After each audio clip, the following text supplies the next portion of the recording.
안녕하십니까. 카툰경영연구소의 최윤규입니다. 오늘은 창의 마인드 두 번째 시간 관점이라는 주제로 말씀드릴까 합니다. 여러분들은 일을 할 때 어떤 관점으로 일하십니까? 긍정의 마음으로 일하시나요? 아니면 부정의 마음으로 일하시나요? 사물을 볼 때는 어떻습니까? 앞면을 보십니까? 뒷면을 보십니까? 아니면 바닥을 보십니까? 하늘을 보십니까? 일하는 것조차, 그리고 사물을 바라보는 것조차, 그리고 또한 자신의 재능을 바라보는 것조차 다양한 관점으로 바라볼 수가 있고요. 그 다양한 관점 중에 어떤 시각으로 바라보는가가 바로 내 마인드, 창의적인 마인드가 바뀔 수 있다는 것이죠. 배우 중에 신세경이라는 배우가 있습니다. 이 배우가 드라마 촬영을 하는데요. 하필이면 맡은 역할이 실어증 연기였습니다. 실어증은 뭡니까? 말을 못하는 거죠. 그런데 이상한 일이 벌어졌습니다. 말을 못하는 연기이기 때문에 이 배우에게는 받은 대본에 보면은 대사가 하나도 없었습니다. 그런데 신세경이라는 배우는 끊임없이 대본을 보고 외우고 촬영장에 나와서 다른 배우들이 행동하는 모습들을 지켜봤습니다. 그 모습을 보고 기자가 물었습니다. 아니, 대사가 없는데 왜 나오세요? 라고 물었습니다. 대사가 없는데 대본을 왜 보세요? 그때 신세경 씨가 대답했습니다. 제 대본에는 대사는 없습니다. 그렇지만 마음의 대사가 있어요. 그렇기 때문에 촬영장에서 다른 배우들이 하는 행동과 모습, 연기를 끊임없이 지켜봐야 됩니다. 라고 얘기했습니다. 관점이 어떻습니까? 전혀 다르죠. 아마 똑같은 대본을 받아도 이런 관점을 가진 사람이 있을 겁니다. 첫 번째 관점, 대사가 없으니까 난 외울 필요가 없어. 두 번째 관점, 대사가 없어도 이것은 몸과 마음으로 하는 연기니까 끊임없이 다른 사람들의 대본까지 다 외워야 돼 라는 관점이 있습니다. 여러분들은 어떤 관점으로 이 배우의 역할을 하면 좋겠습니까? 그렇습니다. 저도 연극을 하는 아들이 있는데요. 항상 그 아들에게 이렇게 얘기를 합니다. 대본 전체를 봐라. 처음부터 끝까지 맥락을 다 파악해라. 그리고 내 대사뿐 아니라 상대 모든 배우의 대사를 다 외워라. 그래야만 내용을 이해를 할 수 있고 전체를 파악할 수 있다. 그 전체를 파악했을 때 캐릭터의 성격을 분명히 하고 내가 그 역할을 할 수 있다는 것이죠. 캐릭터의 성격을 분명히 한다는 것은 무엇입니까?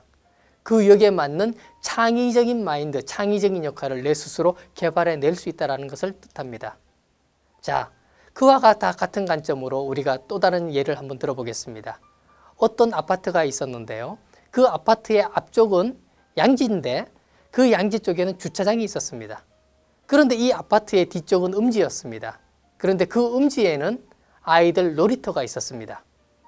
입주했던 학부모님들이 많은 의견을 내었습니다. 분명히 이 아파트를 설계한 사람은 여자가 아니고 남자일 것이다. 왜 그런 얘기를 했냐 그러면 아이들이 노는 것을 한 번이라도 보고 아이들과 한 번이라도 놀이터에서 놀아본 사람이 만약에 설계를 했더라면 햇볕이 드는 양지밭에 주차장이 아니라 놀이터를 만들었을 것이다 라는 거죠. 자, 여러분들의 아파트에 있는 놀이터는 어떻습니까? 어떤 관점으로 접근하고 어떤 관점의 시각으로 바라보냐에 따라서 아이들 놀이터에 햇빛이 들 수도 있고 들지 않을 수도 있습니다. 우리가 연기의 대본을 보듯이 또는 아파트의 주차장에 놀이터를 하나를 만들듯이 끊임없이 다른 시각으로 바라볼 수 있는 힘이 필요합니다. 그 시각 중에 이제 내 꿈을 바라보는 시각은 어떤 시각으로 가져야 되는가를 한번 젊은이들에게 말씀드리고 싶습니다. 수많은 젊은이들에게 이런 질문을 하고 싶습니다. 첫 번째, 당신이 원하는 꿈을 누가 꾸고 있습니까? 내 꿈은 내가 꿔야 되는데 과연 당신이 그 꿈을 꾸고 있습니까? 아니면 두 번째, 당신이 원하는 꿈을 당신의 부모님 또는 당신이 봤던 영화, 당신이 봤던 TV 드라마 모습 속에서 당신이 그 꿈을 찾고 있지는 않는가? 첫 번째 관점, 두 번째 관점 완전히 다르죠. 내 꿈은 내가 스스로 꿀 수 있는 관점, 그 시각으로 바라봐야 된다는 것입니다. 꿈에 대해서도 이와 같고 행동에 대해서도 이와 같고 회사 속에서 생활 속에서도 그와 같은 관점으로 일을 할 때 우리의 창의적인 마인드는 점점 개발될 수 있다는 사실이죠. 위대한 개츠비로 유명한 소설가 스콧 피츠제럴드는 이렇게 얘기했습니다. 돈에 대한 관점을 다르게 표현했습니다. 부유하다는 것은 은행에 돈이 많다는 단순한 사실이 아니다. 부유하다는 것은 현실을 바라보는 관점이자 여러 가지 태도의 집합체다. 그리고 바로 특정한 삶의 방식이다라고 얘기를 했습니다. 부자는 단순히 돈만 많아서 되지 않는다라는 얘기를 이 소설가는 말하고 있는 거지요. 돈에 대한 관점, 꿈에 대한 관점, 그리고 제품에 대한 관점도 다릅니다. 여러분 가정에서 쓰시는 프린터 잘 한번 보십시오. 처음 프린터가 나왔을 때는 프린터를 비싸게 팔았습니다.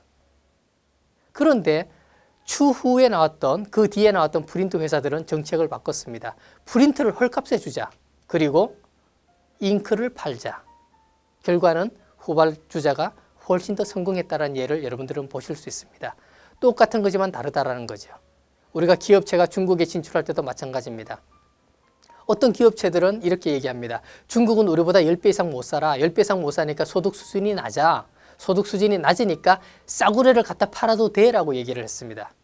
그렇게 해서 중국에 진출했던 모든 기업체들은 다 철수를 했죠. 그런데 이랜드의 사례를 보면 이랜드는 전혀 다르게 접근했습니다. 중국이 우리보다 못 살지만 부자들이 많겠구나. 그래서 아주 높은 최고의 제품들을 만들어서 팔아야 되겠다. 그리고 또한 만드는데 현지화 전략을 써야 되겠다. 현지에서 만들어야 되겠다. 그래서 각종 제품들을 A급 상권, 백화점에 집중적으로 배치를 했습니다. 결과는 어떻습니까? 작년 4조가 넘는 매출을 중국에서 이룬 대성과를 이루게 되었다는 사실입니다. 그렇습니다. 철저한 시장조사, 인재, 내 꿈, 그리고 일에 대한 것, 우리가 살고 있는 내 주차장에 있는 아파트와 놀이터를 비교하는 것처럼 바라보는 모든 대상에 대한 관점들을 바꾸는 시간들이 필요합니다. 작은 것들을 바꿔나가는 관점, 그 관점들이 바로 창의적 마인드의 두 번째 요소입니다. 감사합니다.